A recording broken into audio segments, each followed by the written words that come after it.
से कहकर मेरे अजीज दोस्तों और बुजुर्गों, इसीलिए मैं आपसे अपील कर रहा हूं कि हर महाज पर यह हुकूमत नाकाम साबित हुई।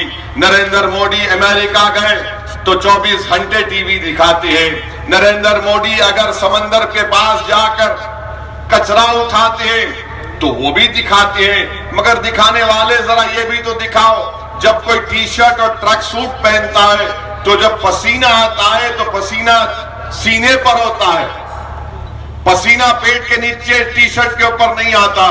तो हम उससे उन लोगों से कहना चाह रहे हैं जो प्राइम मिनिस्टर के टी शर्ट पर पानी स्प्रे कर रहे थे, ऊपर स्प्रे करो, नीचे मत स्प्रे करो। दिख जाता है तुम्हारी बेवकूफी, ऊपर स्प्रे करो, क्योंकि हम भी एक्सरसाइज करते हैं तो जब पसीना निकलता है वो छाती पर आता है और इतना पसीना नीचे नहीं जाता। मगर ये दिखाया गया, अरे अगर वजीर आजम को सफाई का इतना लिहाज है तो आ जाइए ना कुरला को, हम आपके साथ साथ देते हैं। आप और हम आते हैं, आप भी एक बैग हम भी एक बैग लेते हैं, सफाई करते हैं। देखिए ये समंदर के पास क्यों ये इंसानों की समंदर की बस्ती में आई है। ये पहाड़ों पर रहने वाले इंसान जो सिर्फ इनका कसूर यह है कि गरीब है, इनका कसूर सिर्फ यही है कि गरीब है, ये बेजुबान है, इनकी कोई आवाज नहीं है, इसलिए इनको कस्मा पुरसी की आलम में डालकर दुनिया ने इनको भूल गया। मेरे अजीज दोस्तों और बुजुर्गों, दुनिया को हम बुलाने नहीं देंगे कुरला को, यहां से इंसाफ होगा और एक एडवोकेट आपकी आवाज बनकर इंसाफ की लड़ाई लड़ेगा।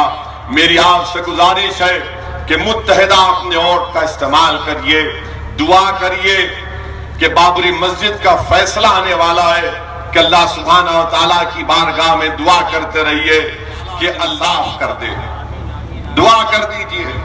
ये अजीब मुकदमा, मीडिया के लोग बार बार मुझसे पूछते कि ओवैसी इसके बारे में बोलो।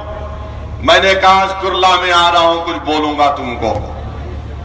क्या बोल सकते, मैं तो जजमेंट नहीं लिखने वाला हूं, ये तो सुप्रीम कोर्ट लिखेगा, ये तो जजेस जानते हैं। हम तो सिर्फ अल्लाह से भीख मांग सकते हैं अपनी मस्जिद की बाजियाबी के लिए। और एक इसमें इस मुकदमे में एक दो चीजें देखो आप। 1948 में 28 और 29 दिसंबर की रात में जब इस मस्जिद के मिंबर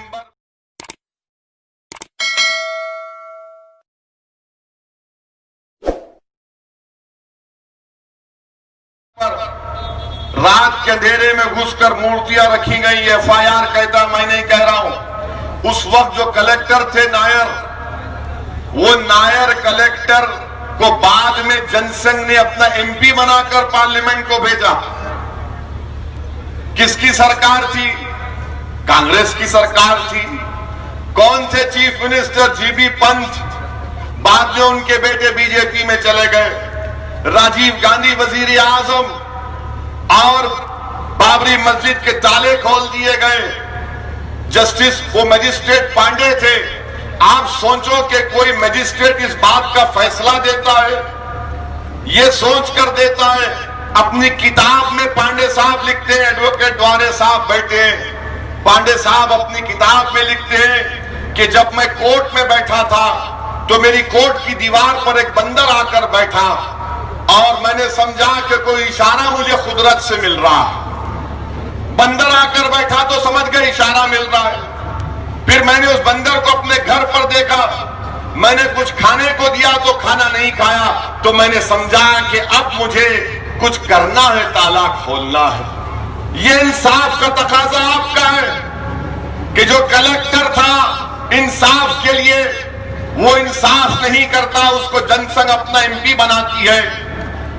मस्जिद के ताले खोलने वाला मजिस्ट्रेट अपनी किताब में लिखता है कि मेरे कोर्ट की दीवार पर और मेरे घर की दीवार पर एक बंदर, क्या इसको देखकर बंदर आकर बैठा फैसला करेंगे?